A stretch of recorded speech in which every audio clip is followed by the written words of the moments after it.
నమస్తే, welcome to whistle. America అధ్యక్షుడు Donald Trump రష్యాపై మరింత కఠినమైన ఆర్థిక చర్యలకు సిద్ధమవుతున్నారన్న సంకేతాలు ప్రపంచవ్యాప్తంగా తీవ్ర చర్చకు దారితీస్తున్నాయి. రష్యా నుండి చమురు కొనుగోలు చేస్తున్న దేశాలపై 500% వరకు భారీ టారిఫ్లు విధించే ద్వైపాక్షిక బిల్లుకు ట్రంప్ గ్రీన్ సిగ్నల్ ఇచ్చారని అమెరికన్ సెనేటర్ లిండ్సే గ్రాహం ప్రకటించారు. ఈ బిల్లుతో ముఖ్యంగా భారతదేశం, చైనా, బ్రెజిల్ వంటి దేశాలు నేరుగా ప్రభావితమయ్యే అవకాశం ఉందని నిపుణులు అంచనా వేస్తున్నారు. ఉక్రెయిన్ యుద్ధం కొనసాగుతున్న నేపథ్యంలో రష్యా తక్కువ ధరకు ముడి చమురు విక్రయించడం ద్వారా తన యుద్ధ యంత్రాన్ని కొనసాగిస్తోందని అమెరికా ఆరోపిస్తోంది. ఆ చమురును పెద్ద ఎత్తున కొనుగోలు చేస్తున్న దేశాలే పరోక్షంగా అధ్యక్షుడు వ్లాదిమిర్ పుతిన్ యుద్ధానికి ఆజ్యం పోస్తున్నాయని వాషింగ్టన్ అభిప్రాయపడుతోంది. ఈ నేపథ్యంలోనే ప్రతిపాదిత చట్టం ద్వారా అలాంటి దేశాలపై ఆర్థిక ఒత్తిడి పెంచడమే లక్ష్యంగా పెట్టుకున్నారు. సెనేటర్ లిండ్సే గ్రాహం వెల్లడించిన వివరాల ప్రకారం ట్రంప్తో జరిగిన సమావేశం తరువాత రష్యా ఆంక్షల బిల్లుకు అధికారికంగా గ్రీన్ లైట్ లభించింది. ఈ బిల్లును ఆయన సెనేటర్ రిచర్డ్ బ్లూమెంటలతో పాటు మరికొంతమంది ఎంపీలతో కలిసి నెలల తరబడి రూపొందించారు. ఉక్రెయిన్ శాంతి చర్చలు జరుగుతున్న వేళ కూడా రష్యా సైనిక చర్యలు కొనసాగుతుండటంతో ఈ బిల్లు ప్రవేశపెట్టే సమయం అత్యంత కీలకమని గ్రాహం వ్యాఖ్యానించారు.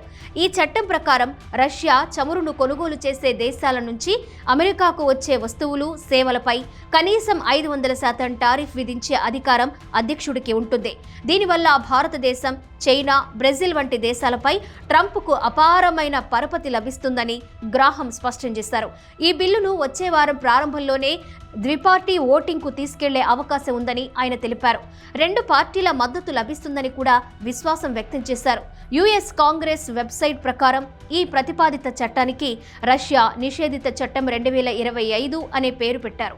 రష్యాతో సంబంధం ఉన్న వ్యక్తులు, సంస్థలపై ఆస్తుల స్వాధీనం, ఆర్థిక లావాదేవీలపై నిషేధం వంటి కఠిన చర్యలు కూడా ఇందులో ఉన్నాయి. ముఖ్యంగా రష్యా నుండి అమెరికాకు దిగుమతి అయ్యే అన్ని వస్తువులు, సేవలపై భారీ సుంకాలు విధించడమే దీని ప్రధాన నిబంధనగా ఉంది.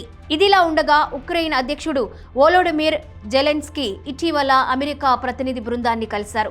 యుద్ధాన్ని ముగించేందుకు దౌత్య మార్గాలపై చర్చలు జరిపినట్లు సమాచారం. రష్యాపై ఒత్తిడి పెంచే ప్రయత్నాల్లో ఇది మరో అడుగుగా భావిస్తున్నారు. భారతదేశానికి సంబంధించి రష్యా చమురు కొనుగోళ్లపై ఇప్పటికే అమెరికాతో కొంత ఉద్రిక్తత నెలకొంది.